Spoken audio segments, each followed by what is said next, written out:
In terms of how patients and service users can be helped to work with professionals and therapists and healthcare staff, there are a few things that for me as a patient I would say really make this possible.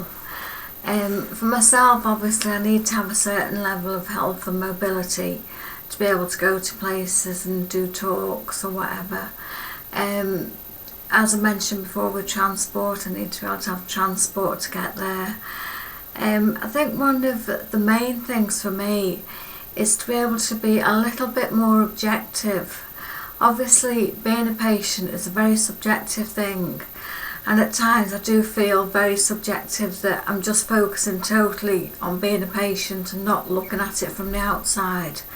I think to be constructive and to in a way take a step back from the emotion of it all, I have to have some sort of objectivity, and when I'm in a position to do that, then it makes it all the more possible to actually take a step back and look at my experiences, what I've learnt from them, any observations.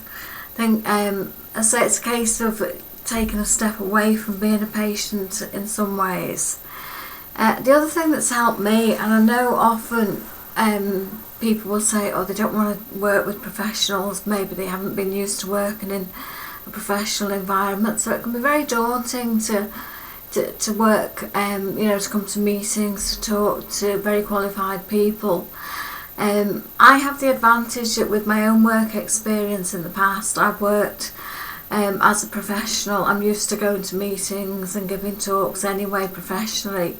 So that is something that has assisted me a great deal, but not every patient or service user is in that position.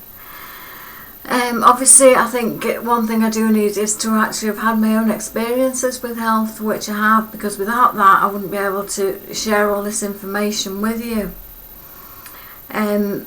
One big part of working with professionals for me is how professionals react.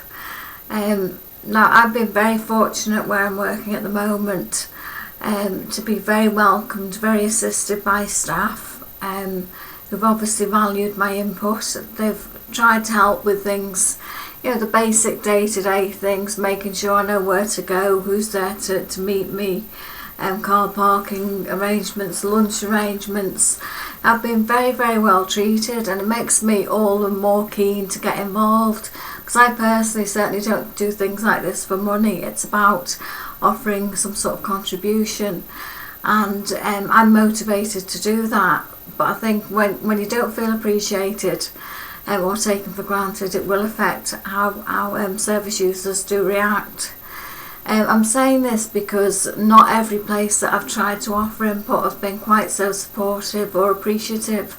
So I think it is a great credit to people who have actually welcomed and made it possible for patients and service users to come in and communicate with professionals, because without their invitation, without their offer, then none of this would happen.